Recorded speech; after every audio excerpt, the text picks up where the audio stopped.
दोस्तों, दिल्ली में केजरीवाल की सरकार दिल्ली वालों के लिए आपदा बनकर आई। भारतीय जनता पार्टी इसको आपदा सरकार बोलती रही है, लेकिन अब जो खुलासे हो रहे हैं उससे साफ क्लियर हो रहा है कि वाकई में अरविंद केजरीवाल ने जिस तरह से दिल्ली के वासियों से झूठ बोला, दिल्ली में जिस तरह से अपराधियों से एक तरह से गठजोड़ कर लिया, ऐसा आरोप लग रहा है। क्योंकि अब जो खुलासे हुए हैं उस नए खुलासे में यह खुलासा हो रहा है कि दिल्ली की सुरक्षा को देखते हुए दिल्ली पुलिस ने सरकार से यह आग्रह किया था कि दिल्ली में सीसीटीवी कैमरे लगाए जाएं। और ये और किसी ने नहीं, अरविंद केजरीवाल ने निर्भया कांड के बाद जब सत्ता में 2013 में अरविंद केजरीवाल आए थे तो यह वादा दिल्ली वासियों से किया था कि हम हर चौराहे पर सीसीटीवी कैमरे लगाएंगे। अरविंद केजरीवाल सत्ता में आए तो उन्होंने बाकायदा सीसीटीवी कैमरे के लिए अलग से बजट पारित किया और सदन में बाकायदा इसको टेंडर जारी करने के लिए अनुमति दी गई। सत्येंद्र जैन पीडब्ल्यूडी मंत्री थे, उनके रहते यह तय हुआ कि दिल्ली की 70 की 70 विधानसभा में 2 चरणों में कैमरे लगाए जाएंगे और उसमें 2-2 हजार कैमरे एक विधानसभा में लगेंगे। कुल 1,40,000 कैमरों के लिए टेंडर जारी किया गया और हमारी भारत इलेक्ट्रिकल जो कंपनी है वो BEL, उस कंपनी को ठेका दे दिया गया।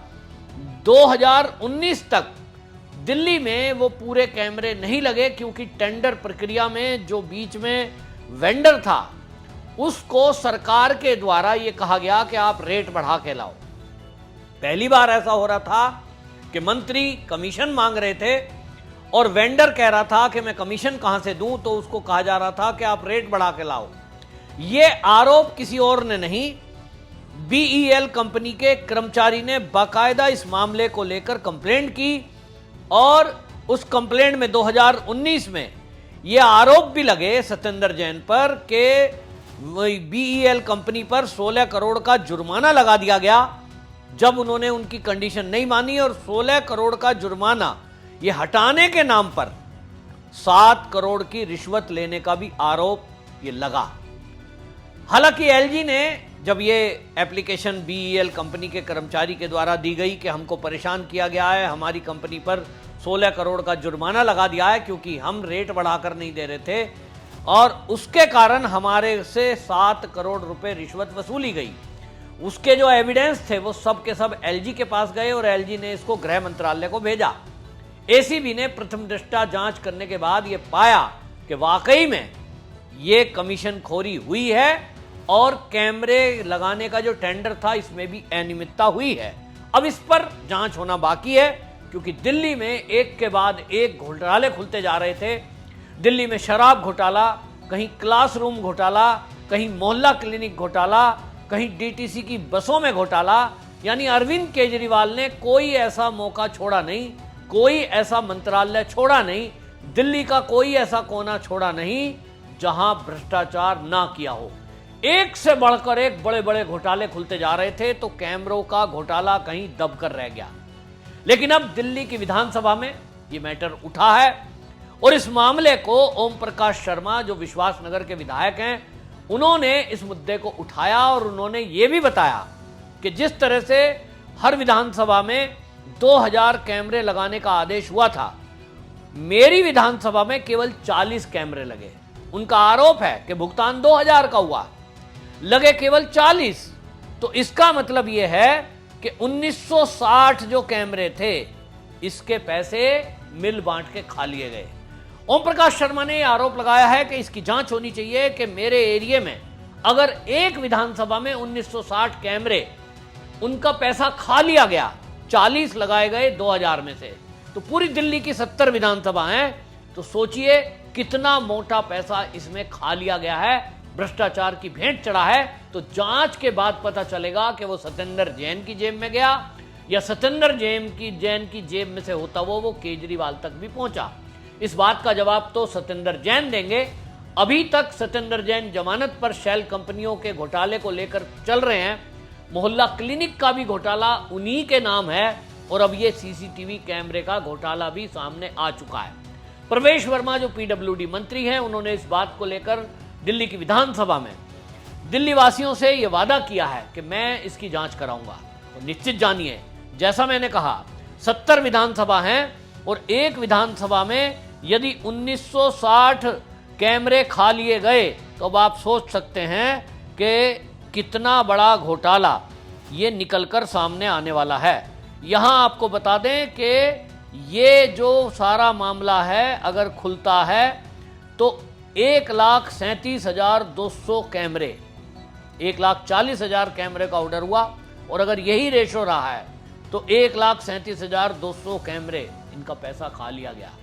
यानी करोड़ों रुपए का ये भ्रष्टाचार हुआ है और सत्येंद्र जैन जेल में चले गए थे, लेकिन अब ये लग रहा है कि ये एक बहुत बड़ा घोटाला बनकर सामने आएगा। ये देखना होगा कि पूरी दिल्ली में कितने कैमरे लगे।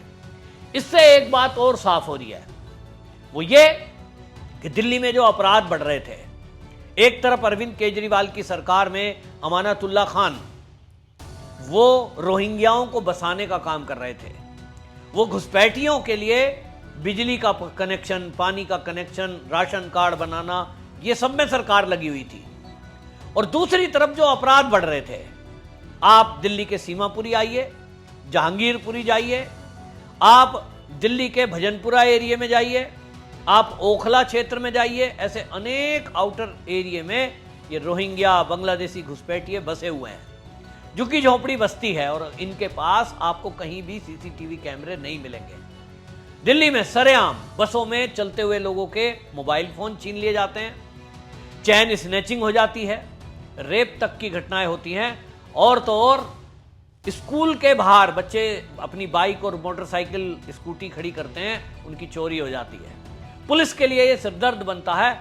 अरविंद केजरीवाल ने इतना पैसा जारी किया और ये कहा कि हम सब इस चोरी चकारी, महिलाओं के साथ छेड़छाड़, इसको रोकेंगे। हर चौराहे, हर मार्केट में सीसीटीवी कैमरे लगाए जाएंगे, वाईफाई की सुविधा से लैस होंगे, और ये हुआ नहीं। दिल्ली के एलजी को मजबूरी में दिल्ली के चौराहों पर गृह मंत्रालय ने, दिल्ली पुलिस ने अपने फंड से कुछ मेन रोड पर कैमरे लगाए हैं। आप अगर दिल्ली में कहीं निकलते हैं तो आपको चौराहों के ऊपर वो हाई क्वालिटी के कैमरे लगे हुए दिखाई देंगे। वो पुलिस ने तब लगाए हैं जब उनको लग गया कि दिल्ली की सरकार तो केवल वादे करेगी, काम कुछ करेगी नहीं, और हमारे ऊपर मढ़ा जाता है कि अपराध बढ़ रहा है। तो दिल्ली पुलिस ने अपराध को रोकने के लिए वो मेन रोड पर जितने कैमरे लगा सकते थे उन्होंने लगाए, और इसी के कारण से पुलिस का कहना यह है कि दिल्ली में जो अपराध बढ़ रहा है, जब सरकार साथ नहीं दे तो फिर क्या किया जाए।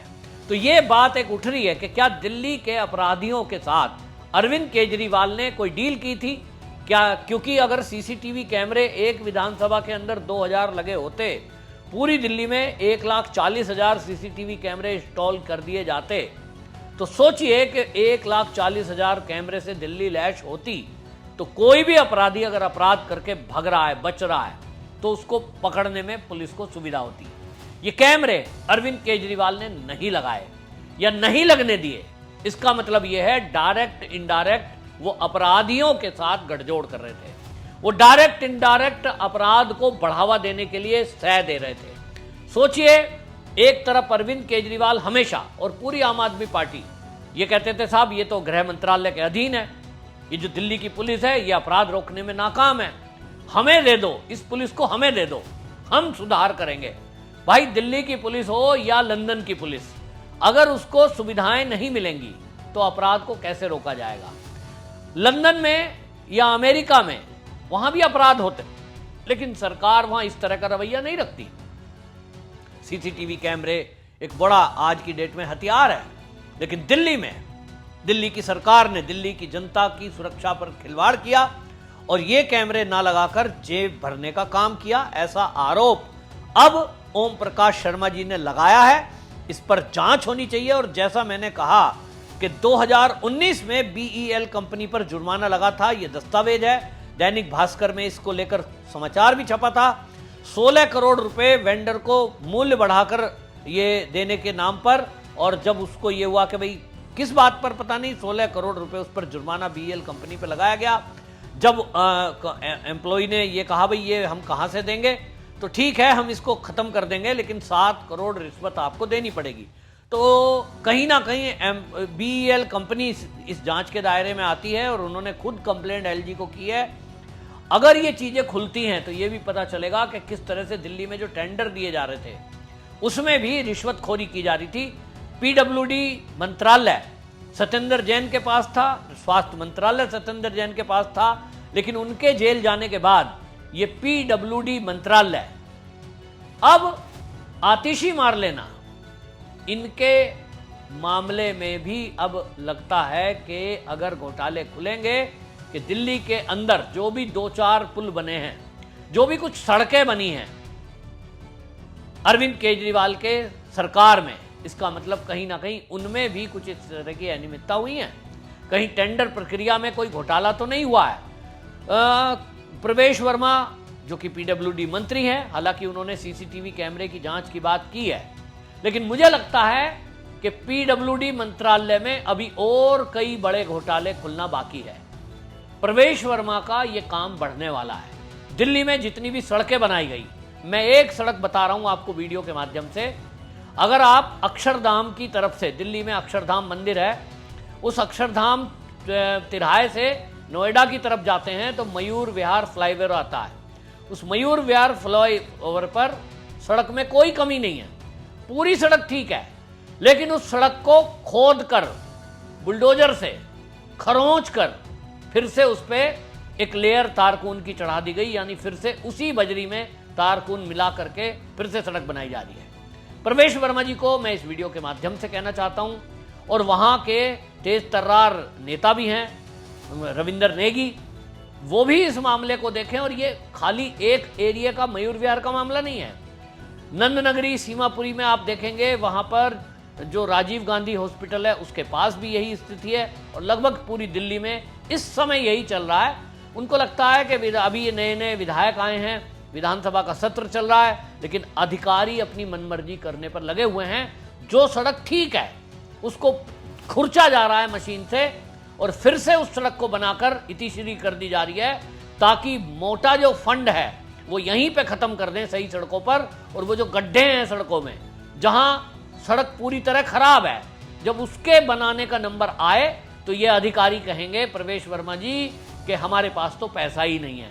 तो प्रवेश वर्मा को इस वीडियो के माध्यम से मैं कहना चाहता हूं कि अधिकारियों को तत्काल वो नकेल लगाएं और इस पर एक हाई कमेटी बिठाएं। जो भी सड़कें टेंडर छोड़े जा रहे हैं उस पर एक निगरानी के लिए व्यक्तिगत रूप से कोई एक टीम उनको बनानी पड़ेगी, वरना ये PWD के अधिकारी ये कहीं ना कहीं आम आदमी पार्टी के ही इशारे पर आज काम करते हुए दिखाई दे रहे हैं। क्योंकि अधिकारियों का रवैया हो जाता है कि खाओ और खिलाओ। यदि जो है खाते रहेंगे, खिलाते रहेंगे तो काम ठीक चलता रहेगा, और उनको लगता है कि अगर जो है ये इस तरह के BJP सरकार आ गई तो उनका क्या होगा। तो कुल मिलाकर के मुझे लगता है कि PWD मंत्रालय में बड़े बड़े घोटाले हुए हैं, चाहे वो पुल बनाने को लेकर है, बिल्डिंग बनाने को लेकर है, सड़कों के निर्माण के है, और अब ये CCTV कैमरे की जो बात सामने आई है, इससे तो साफ नजर आ रहा है कि दिल्ली का जो अपराध बढ़ा है, अपराध के ग्राफ बढ़ने में, हत्या, रेप, मर्डर, इसमें कहीं ना कहीं CCTV कैमरे दिल्ली के अंदर ना होना, जो कि देश की राजधानी है, उसका एक बड़ा रोल रहा है। और इसीलिए लोग ये कह रहे हैं, दिल्ली की जनता कह रही है कि कहीं ना कहीं केजरीवाल ने अपराधियों को खुली छुट्टी दे दी कि आपको कोई पकड़ने वाला नहीं है, क्योंकि सबूत नहीं मिलेंगे, क्योंकि हम CCTV कैमरे ही नहीं लगाएंगे। तो कहीं जान पूछ के तो केजरीवाल इन अपराधियों को छूट नहीं दे रहे थे, ताकि वो केंद्र में अमित शाह को बदनाम कर सकें, अमित शाह की पुलिस पर टारगेट कर सकें। ये एक सोची समझी रणनीति अरविंद केजरीवाल ने अपनाई दिल्ली में, क्योंकि अगर CCTV कैमरे लग जाते तो उनके बिना पर पुलिस अपराधियों तक जल्दी पहुंचती, तो कहीं ना कहीं अरविंद केजरीवाल को अमित शाह को घेरने का मौका नहीं मिलता। इतनी खराब और घटिया सोच किसी एक मुख्यमंत्री की हो सकती है, ये कोई सोच नहीं सकता। आज दिल्ली के लोग कह रहे हैं कि अरविंद केजरीवाल दिल्ली का मुख्यमंत्री बना, हमने उसको सत्ता दी, लेकिन उसने हमें क्या दिया? प्रदूषण, शराब, अपराधी, गैंगस्टर। तो एक बड़ा घोटाला है। देखते हैं इस घोटाले की जांच में क्या चीजें खुलती हैं, लेकिन प्रथम दृष्टा इतना तो दिख ही रहा है कि अपराध को बढ़ाने में कहीं ना कहीं केजरीवाल सरकार का हाथ रहा है। और हर मंत्रालय में बड़े बड़े घोटाले हुए हैं, जिसमें एक नया घोटाला सीसीटीवी घोटाला अब सामने आ रहा है। आपकी क्या राय है, कमेंट बॉक्स में जरूर बताएं। वंदे मातरम।